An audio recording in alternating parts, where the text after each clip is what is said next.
welcome to another great version of Younger Life Live. Good morning. Good morning. Oh, it is such a great day to be alive in the Midwest, more specifically up along the lakeshore, Northwest Indiana, Southwest Michigan, Chicago. It is, for today's date being early March. Right. It is, incredible. Can you say drop dead gorgeous Yeah, I there? know it, right? Oh. You know, even late last night on our way home from a basketball game, it was just so nice out. And then one of our dogs wanted to go outside at like midnight. And so I got up and I thought, my goodness, I could just stand out there. Yes. It was beautiful. Just so nice. I love it. It's so exciting. You know, you get so excited to be outside. You want to find any reason to go out, and the kids were thrilled today to not have to take heavy coats. I still had the little ones wear jackets in case they go outside at recess or something. But funny you bring that up because beautiful. after a crazy day as well, and kind of doing family bonding stuff and between work and stuff, it was beautiful the whole day. Yeah. It turned out to be gorgeous. Yeah. It's funny you bring that up because late at night, it was again just beautiful. Windows open in the house. I was wiping down the ledges and stuff like that. And you feel sometimes, you talk about healthier, younger, good feelings, things that make you feel acclimated with life. Yeah. And I really felt that way. And I had some good music going in the background. And I thought to myself, wow, I'm really excited about today's program because you and I have chatted about music before. We both love our music. Right. And, I jam, so I play guitar and bass, and I've been in and out of bands for years.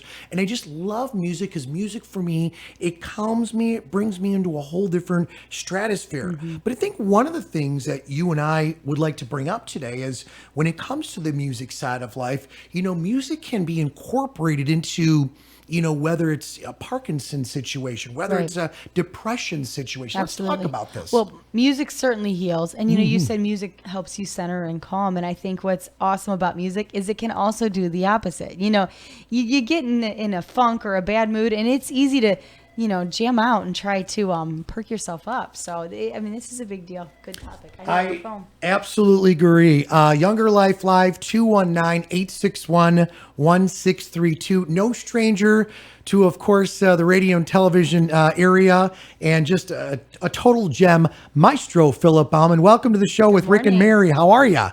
I'm doing great. Hi, Rick. Hi, Mary. Hi. How are you today? It's so doing nice. great. That's what we're talking about. What a nice day it is. It's hard to not be great today. Exactly. I went outside and I was getting ready to put the shorts and T-shirt on. Yeah. That's funny. That's what the kids were saying this morning, too. Do we get to wear shorts today? And you're like, it's so absolutely nice. not. Right. Put that jacket on and go to school. That's it. It's beautiful. Maestro, when we are chatting about music and different things here, one of the things we want to throw out there to you, obviously, you've been around for a long time, a very educated, wonderful, talented man. Talk a little bit, tell the WIMS and Younger Life audience a little bit about yourself for those that may not be familiar. And then we want to chat with you about all these great things, including events and just music in general. Sure, absolutely. Well, I think like most young musicians, I started in a school music program, 5th grade, started to learn to play the trumpet, and got very excited about that. My teacher and in junior high had me switch over to French horn, and I really loved the different color to that instrument. And through my younger years, I've had a music teacher who saw some talent or saw at least some drive and some excitement and put me in places to excel. And so through my junior high and high school years, had a chance to conduct bands and conduct orchestras, write a little bit of composition, and so I was a great product of the public education system, and I grew up in Battle Creek, Michigan, and then went to college to learn some finer skills on the conducting route. But conducting was certainly something I knew I wanted to do, and then went on into get a master's degree at Northwestern, and stayed in the Chicago area, and conducted a lot of things. But obviously, one of my greatest loves is conducting orchestras and conducting the LaPorte Symphony. So I've been doing that for the past 20 years. Wow, that's fantastic. That's so neat, too. I mean, to know so young, to be able to, make a connection with that so young, that it's such an important part of your life, and keep that all the way out. That's so cool. And obviously, you're amazing at it, so that's fantastic. Well, thank you. And I think, some of the best advice I got when I was about at those years when you're trying to figure out what you're really going to do with yourself, when you're a junior or senior in high school, I had a teacher tell me, only if you cannot imagine yourself doing anything other than music, get into music. Otherwise, please find something else to do. That's a great point. I really thought about that seriously, and then realized, this is where my love and passion, and I mean, I'm sure I could have been successful at other things, but I thought, wow, this is what I must do. So I was very glad I got that advice. Mm-hmm. That is, it's neat. Now, music in general, and there's a lot of different spin-offs and different things about music. But when I hear, and I've been, honored to work alongside of you for several years with Who's Your Star here in Northwest Indiana, the symphony in general, when I hear the sounds and what you put together as an orchestra, as an ensemble, I get transformed and brought into another place. It's just so beautiful. That being said, as we look at that, would you say that music is something great to bring you to that other point? Because there's a lot of studies out there as we look at music to treat pain and reduce stress. What's your thought on that, Philip? Well, it certainly is very transforming, transformative, transcendental even. I think what's quite magical, and sometimes the audience can kind of sense this, is that somehow all of our minds are starting to coalesce at the same wavelength. We're all thinking along the same lines, and there's a sense of comfort. There's a sense of community. And definitely there's a spirituality to it. So there's it's not unusual for myself to have these sort of out-of-body experiences while I'm conducting, in that, I'm along with them, but I'm also above them, I'm in them. And I think for most musicians, in the process of making music, when things are really clicking and it's beyond the technical things, it really is a soothing and a transforming spiritual event. Yeah, absolutely. It certainly is. And it's just, I can't imagine that feeling of actually conducting that kind of beauty. I mean, it has to be an out-of-body experience, I would imagine. That is just incredible. It's hard to imagine. I mean, just listening to it is so engaging, right, that actually to be conducting it, that's incredible. So you want to start by telling us a little bit about the upcoming event? Absolutely. And we're really thrilled that the hospital is sponsoring this event. I think that's just so far-reaching and very insightful on the management and the staff there to see that this connection of music and healing and the power of music. And we're delighted to be presenting this coming Sunday.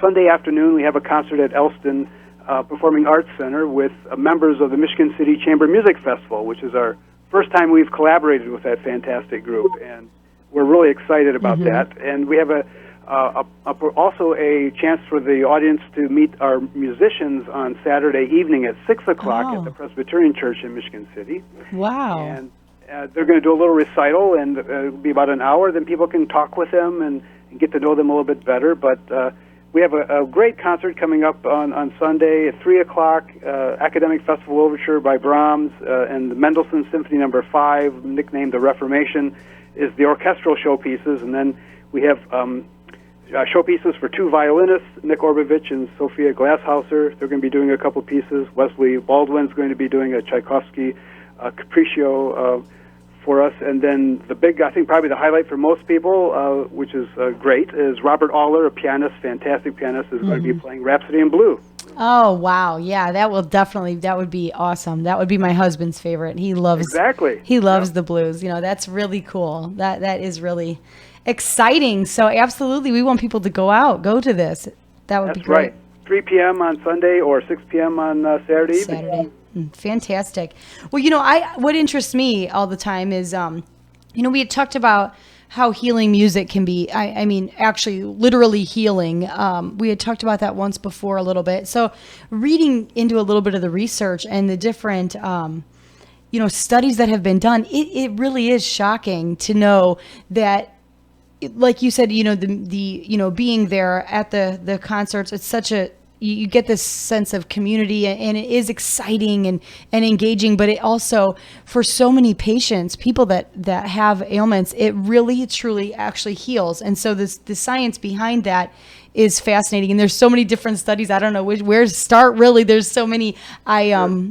Personally, have I've had children. My children are born early. I have a few preemies, and so there were studies done in a NICU that I think it's just fascinating that the American Psychological Association had reported on some of these studies that a NICU is a newborn intensive care unit. Sorry, just for the people that don't know what the NICU is. No, but I'm with you. These babies that were these premature babies, when they play music for these babies, they're finding that that these babies have improved sleeping, improved eating, which is very difficult. Some preemies have a really hard time actually eating and digesting food. So to know that this helps improve that, it helps decrease the parent stress level, which is, you feel helpless as a parent when your child is in the NICU. I mean, when your child's in the hospital at all or sick, it's terrible. But to know, I mean, these newborns, you don't, usually these are not anticipated. Obviously, they're newborn babies. There was a problem, whether they were early or whether they were just born sick. So to be able to alleviate some of that, I mean, statistically, scientifically proven, alleviate some of those issues is incredible to me.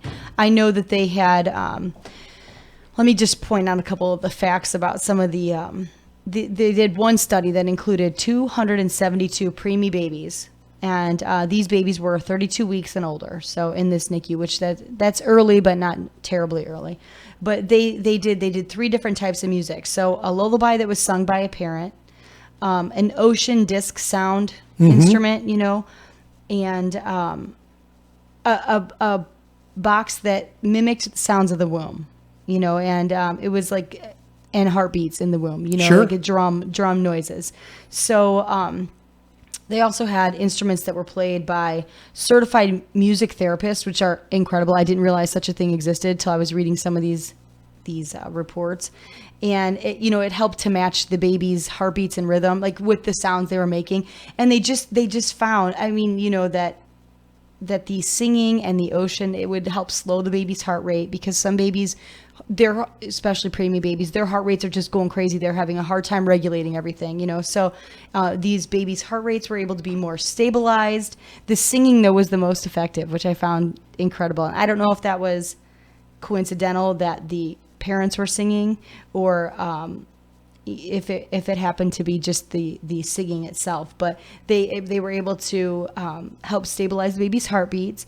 They were able to keep the babies more content, and that their sucking behavior, which is actually a great sign in a baby for eating purposes and calming effects, that sucking behavior actually improved. Again, these are incredible things. And, being in a NICU numerous times, I think, my gosh, I mean, I was trying to recall if they were playing music, and I know they did at some points, because there's a lot of beeping and stuff going on from, in a NICU, there's numerous babies. So, I mean, this study was my favorite just because I feel like it's the most relatable to me. But to know that music can reach you at that basic of a level. I mean, especially when we're talking infants, it's incredible to me. And I know you touched base on Parkinson's and Alzheimer's, Rick, and the studies that have been done to go along with that. It's just, I love it. It's amazing. And it's so much more than just entertainment. Maestro Philip, I know that you've played for a variety of different audiences, and through the years, you've done a lot of different collaborations.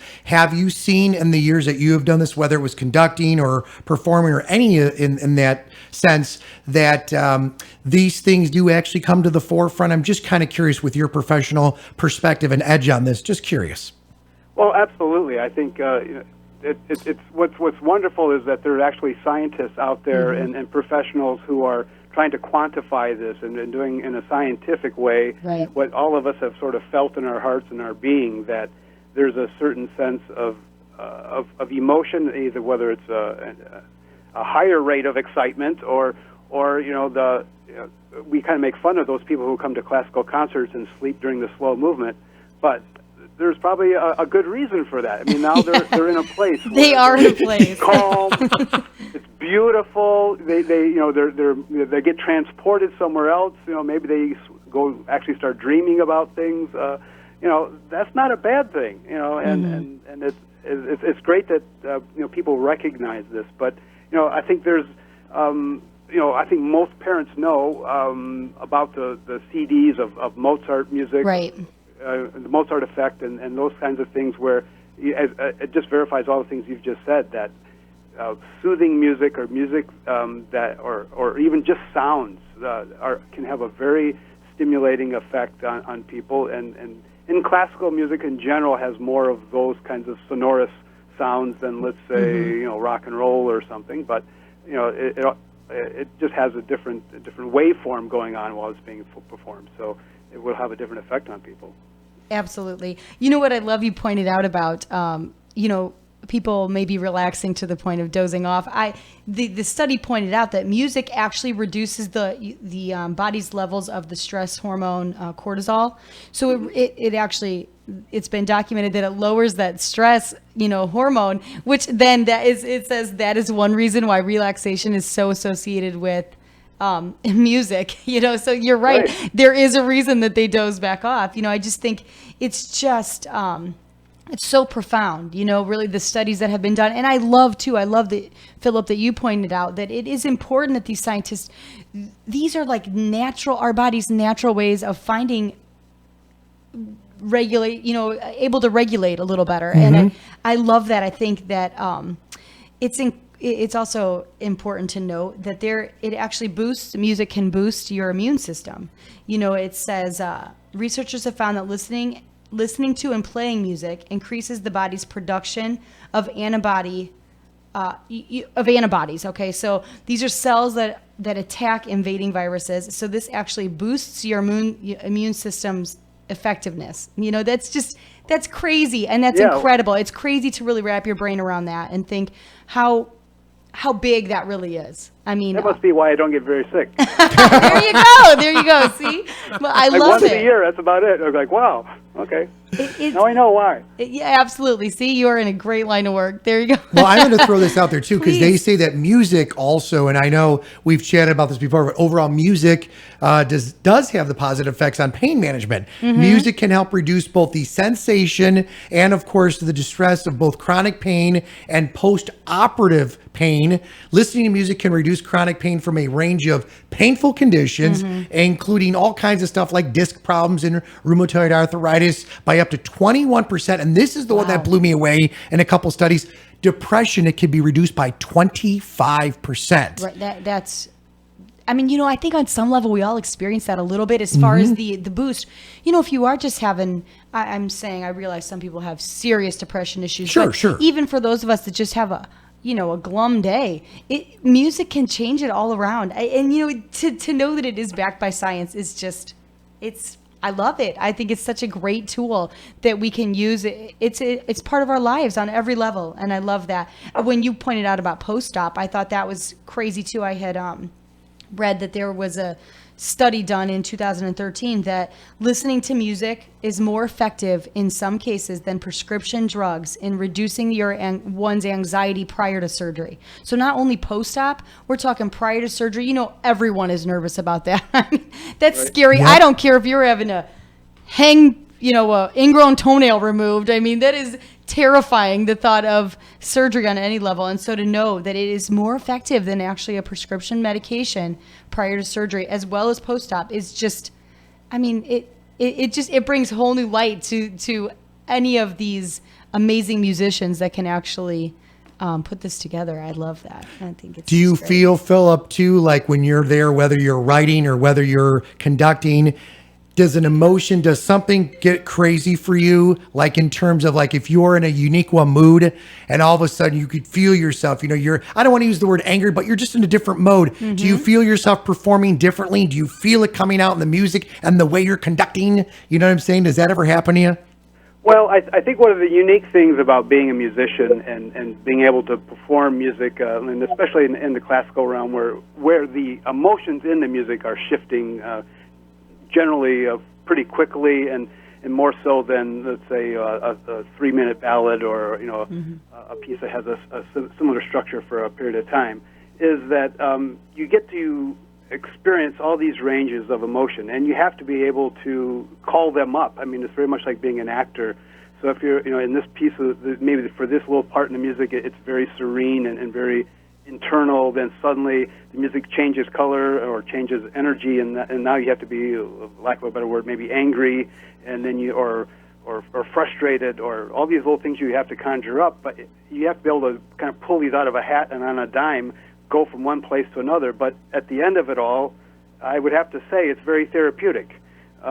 You've experienced these emotions. You've either let some steam out, or you've gone to a place. You've been able to pull yourself back, and now you're doing something else. And when it's all said and done, it's very cleansing, and it's very emotionally pleasing that you've been able to experience this in a safe, beautiful way, and you can walk away from it and feel very different than when you started. Yeah, absolutely. How long is the performance this upcoming weekend? We had Nick on the air not too long ago, and obviously we love chatting and we love supporting this.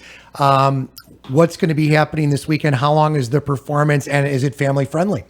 Oh, absolutely family friendly. It will be about 2 hours. It'll be the whole experience. That's with an intermission. The first half will go by pretty quickly, I think, because the artists are doing 3 to 5 minute pieces each, so it's not terribly long. The Rhapsody in Blues maybe about 15 minutes or so.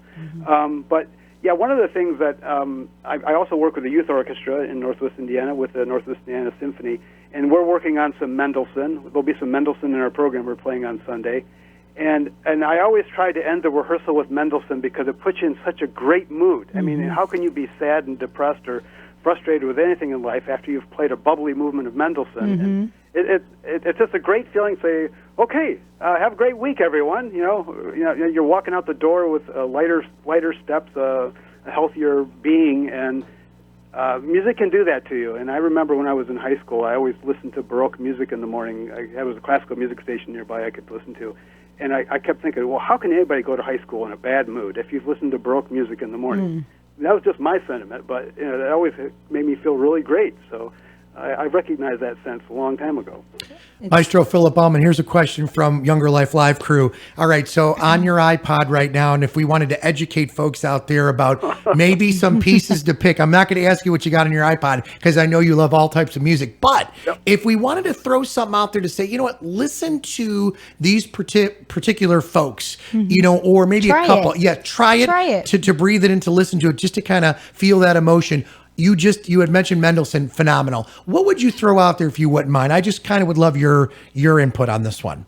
Well, when I was younger, I really, and I think a lot of younger people, maybe adults as well, really relate to Beethoven. And there's the Beethoven Fifth Symphony, there's the Beethoven Ninth Symphony. There's just sometimes there's a certain amount of angst in there that's just everybody can kind of relate to, but there's a joyousness to it as well. Right.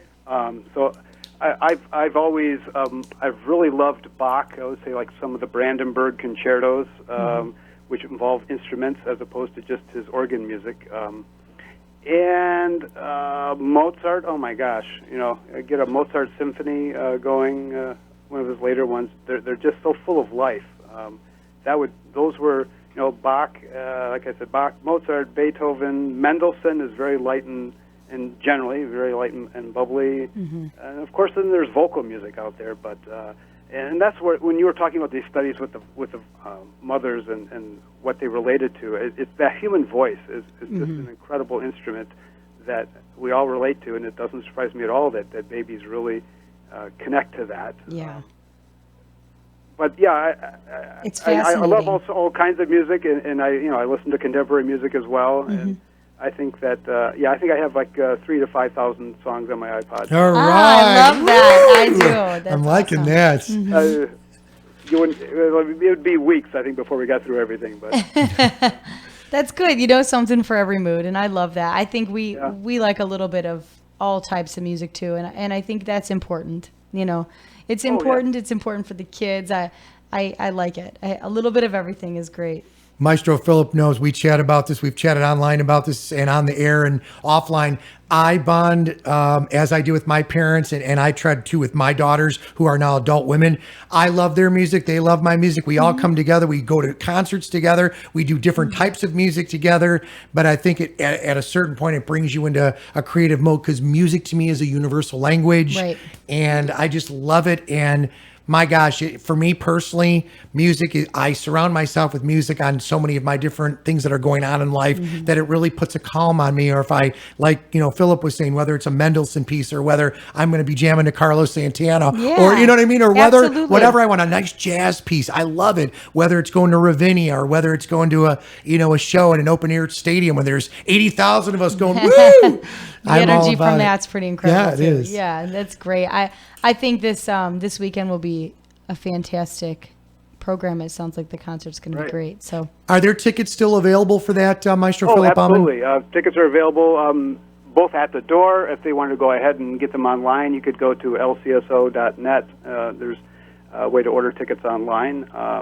But yeah, the doors are open at Elston probably about an hour before the concert. So feel free to just walk in and get a ticket. Thanks for your great insight. You're wonderful. You're just a breath of fresh air in our backyard. And thanks for all that you do for our community and our surrounding areas. Thank you.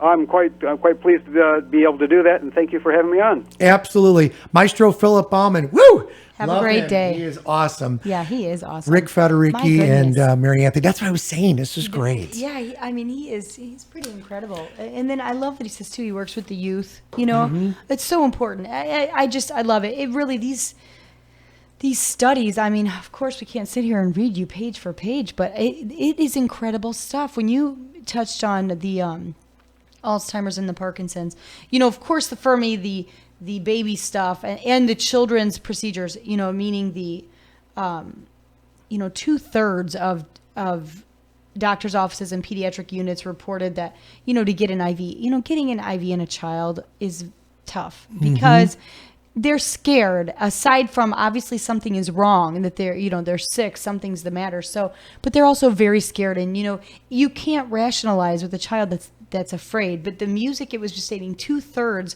of these facilities that reported in on this survey noted that they were able to get an IV in significantly easier in a child when there's music in the background.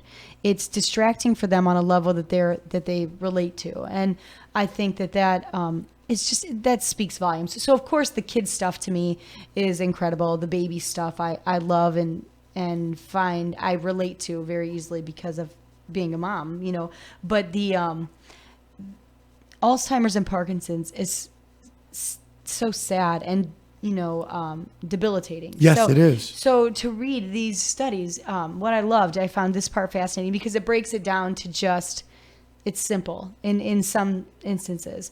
The healing power of vibration. I'm reading from a survey again. This survey is on the American Psychological Association. This was my favorite one because it had all the baby stuff. But so anyway, at its core, music is sound, and sound is rooted in vibration. I think that is an enormous statement to just put plain and simple, because this doctor, Dr. Lee Bartel, he's a music professor at the University of Toronto. He along with several different researchers, are exploring whether or not sound vibrations absorbed through the body to see if it can help ease the symptoms of Parkinson's, fibromyalgia, and also depression, which clearly we have read, numerous studies on the, depression aspect. But depression, that part doesn't surprise us as much as possibly the Parkinson's. But this study that they're working on is known as vibroacoustic therapy. Vibroacoustic, okay? Obviously vibrations. This is it's the intervention. They are using low frequency sounds, similar to a low rumble, that vibration. It produces vibrations, and they apply it to the body. A patient lays on a mat or sits in a chair that is similar to what would look like a massage chair, and these speakers are transmitting this low vibrations, and so the patient's feeling them. Dr. Bartel, he likens it to the process of sitting on a subwoofer, where you're feeling that actual vibration. But they were finding that these patients, they have they're less rigid, they're better with walking, and their speed of walking is better, and they're able to take bigger steps with reduced tremors. That was a study that was actually published in December of 2009. It's just amazing. In this study, 40 Parkinson's patients were exposed to this low frequency vibration for 1 minute, followed by a minute break, and then they alternated for a total of 10 minutes is what they did. And they are, this vibroacoustic therapy has been shown to, on other studies now, it has prompted other studies that this group is just seeing these are more mild patients, these Parkinson's patients, but that they're able to have a little bit better control, which is amazing. I mean, by considering we're not talking about additional medication, these are patients that are exposed to this, vibration type therapy. You think 10 minutes is nothing, and they're for 10 minutes alternating in a minute of the low vibration to nothing, 10 minutes, and to be able to have better stabilization and a little bit less disoriented. So they began, the question then came on, would it be able to help with Alzheimer's, mild Alzheimer's? So they did begin conducting a study of this vibroacoustic therapy with them. And the hope is that by using this, that it would stimulate the regions of the brain to allow better memory retrieval. And there was, I'm going to quote a spot here that Dr. Bartel says that we've seen glimmers of hope, in this case study with a patient that had just been diagnosed with Alzheimer's.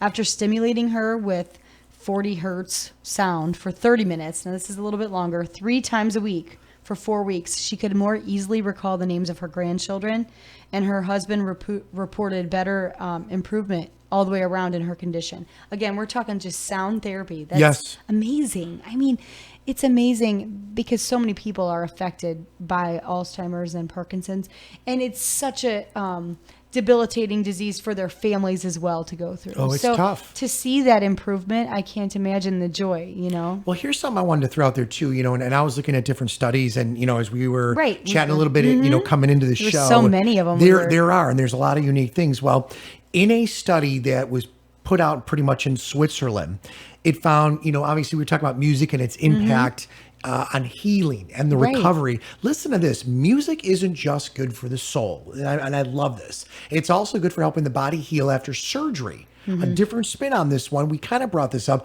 Our research review suggests surgery patients who actually listen to music may have lower levels of pain and anxiety, as well as lower blood pressure and even the heart rate, which to me is like, wow, than people who don't, according to this analysis.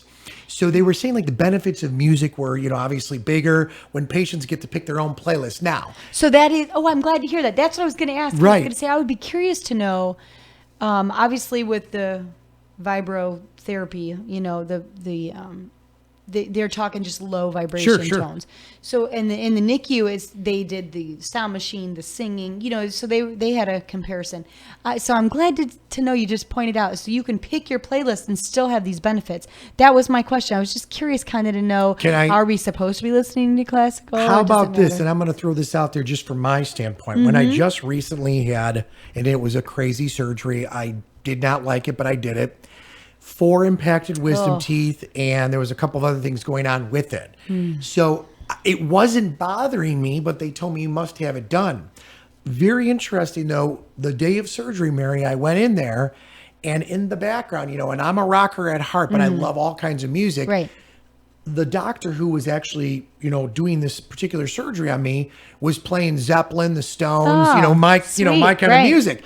I am not kidding you. I felt so calm and so at ease. That's nice. That I went into it.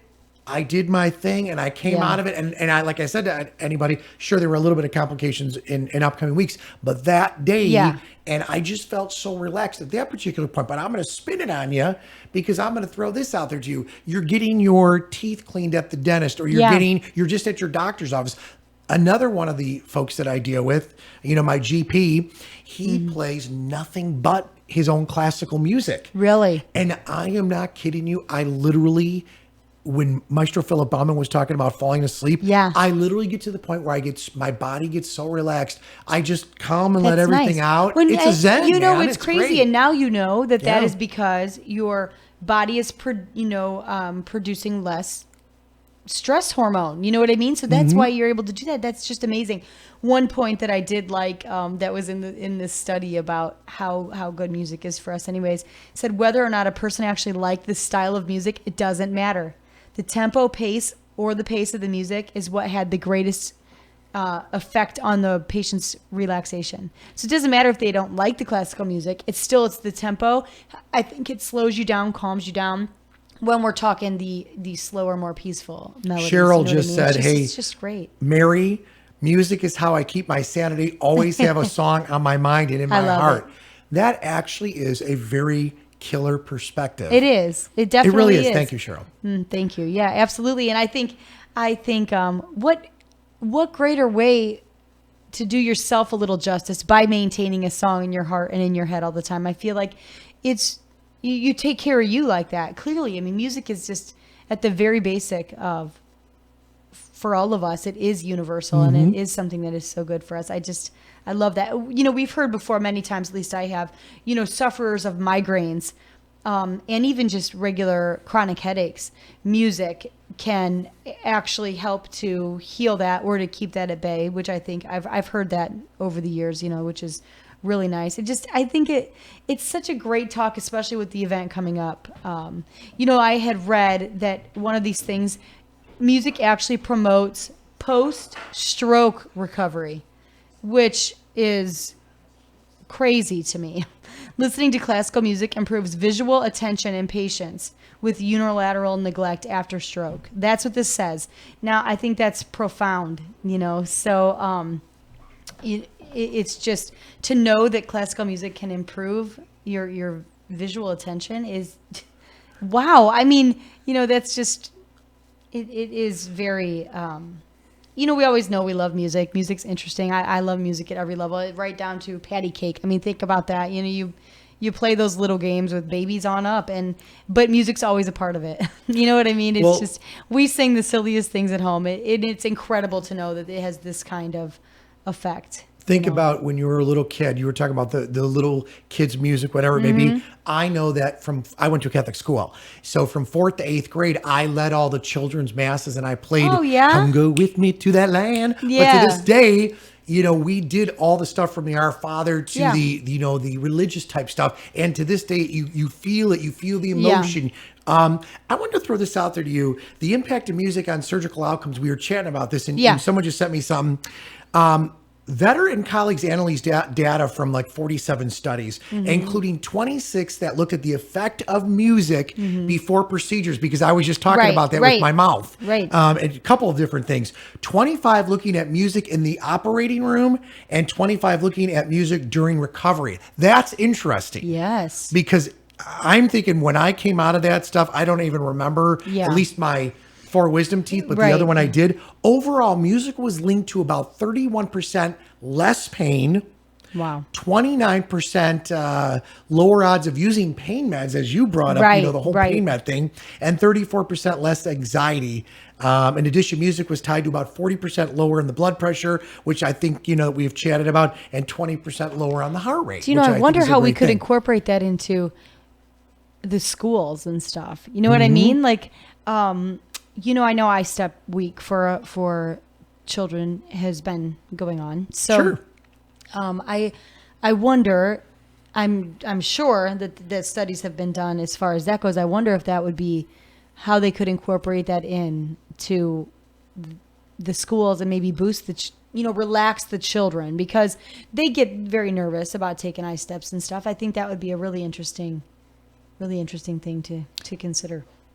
A little Younger Life live action here. We've got a whole bunch of great stuff lined up in upcoming weeks. And obviously it is going to be a plethora of great information. I know Sue was in studio with us yesterday. and we got great. a lot of great response on the peanut balls. I Yeah, call they them. were fabulous. And I just was curious. I know that you said you went home, you surprised Jeremy and you got a little Greek yogurt and got some fruit. We couldn't get it? over how my husband couldn't get over how easy the smoothies were to make. So I said, I know, like, no ice. You think of a smoothie as a little more difficult. You made it in like 2 minutes, and it was so good. It was the best snack, honestly, yesterday morning. All Between right. those energy balls, between the energy balls and the smoothie, I was not hungry for so long, and I kept thinking, was it just because we had the little bit of, got a little bit of all the taste, the little popcorn and that salt, Which I thought was awesome. Well, was very good popcorn, by the way. We had it last night at a ball game, but it just, the three of them together, I think it was so filling, and I don't know if it was the it being so healthy, it Were covered you me. telling yourself that maybe you should be full? Were you in your head thinking something? No, I just was. I was when I left and was picking my son up, and my sister, we were having lunch. They were having lunch. I said, I'm not even hungry, which shocked me because I typically am starving by then. You know what I mean? You want to hear something funny that happened to me yesterday? Yeah. I think you're going to be very proud of the staff here. I bonded with you a little bit. We thanked Sue. We kind of, talked about upcoming shows and did a few things that we needed to do for the show. And the staff, Mary, Ryan, and Alex said to me, that was really good. So I took the rest of the Greek yogurt, vanilla yogurt. So there was a half a container left and all the fruit. I took an entire blender full. We stopped as a staff. There were 4 of us here.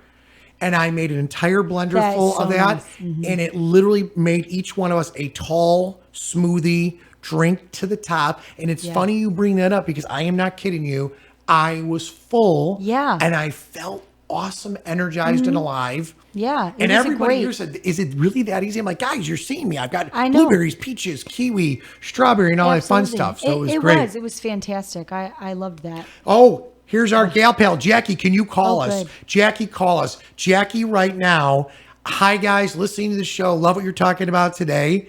Tried the smoothie, but right now, Jackie, who's a part of our Jackie, Jenny, and Dwayne, they're getting fit with us, making the energy balls right now. Can't wait. Oh, fantastic. That's they our are little delicious. You will love them.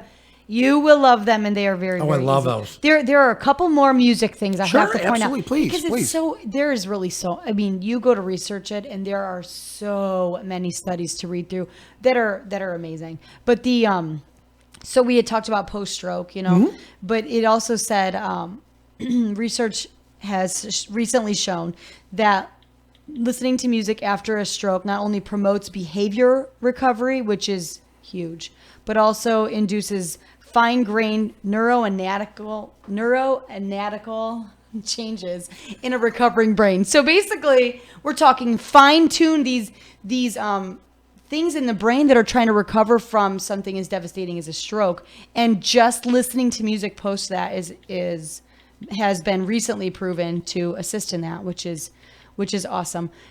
Music enhances intelligence and learning and IQ, which I know, learning to play music, they say, is so incredible for the brain. But even the idea that music can make you smarter, it has been shown that listening, obviously we already know playing music because you're engaging so much more, but even just listening to music can actually make you learn better. So a research study has recently confirmed this. Music has the power to enhance some kinds of higher brain function. I mean, really, that's amazing. Reading and literacy, again, all the more reason I think we need to put a little bit of this in the schools. It's amazing. Mathematical abilities are enhanced with children. Even children with attention deficit and hyperactivity disorders have been proven to do better at mathematics testing after listening to music. Listen to music before they take the tests. So emotional intelligence, which is a huge thing that we don't talk about too often, but it actually, listening to music enhances our ability to recognize and emotions in others and our own emotion, which I just think it's just so neat. I mean, again, there's just so many different things I would love to just read. And I think that it would be awesome to be able to have the time. I see we're nearly running out, but there's just it'd be neat to be able to read all of these benefits to the music. And not only that, but to be able to play some, that would be pretty cool. All right. So speaking of potentially playing some, I think that someone just asked if we could play a little Rhapsody in Blue by Gershwin. So I think that we're gonna play a little bit. We're gonna pull up that Younger Life slide, and I want you to enjoy this right here on Younger Life Live. Thanks for tuning in today. We appreciate it.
Listening to a little Rhapsody in Blue here Yep. with Younger Life Live. It's going to be absolutely phenomenal. So we hope that right there is proof. We hope that your stress levels are down. That the music helps center you. It's beautiful, and it is so upbeat. And it's such a gorgeous day. It just feels good, and I do. I love it.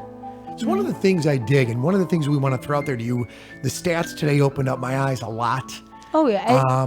With what's going on with music Right. and the way that it affects you and how it can really help pre and post surgery. And surely a lot of us that have been through things like that emotionally or, you may be in a different rut or a different groove. It surely does. Once you really stop and think about it, it does. It is amazing. That's the amazing part to me, is that really music is so basic. It doesn't have to be something as incredible as this, in our background here. That's just so complex. But I mean, even just the vibration of the deep tones alone, it does so much for our body that we don't realize. It's not just about hearing the tune. You know what I mean? And I think it makes us feel good for a reason, and there's science behind it. And it's incredible. I love that Maestro Philip pointed out that the bravo to the scientists that actually are putting time and effort and studies into this. I love it. Well, And I think we'll it's see a you great tomorrow. topic, and we'll do it we again. have 8 seconds. Tomorrow, who do we have in? Tomorrow we have Dr. Altschuler going to be joining us on the phone discussing sleep. All right. See you then. Bye. AM 1420, WIMS, Michigan City, a Girard Media Company station.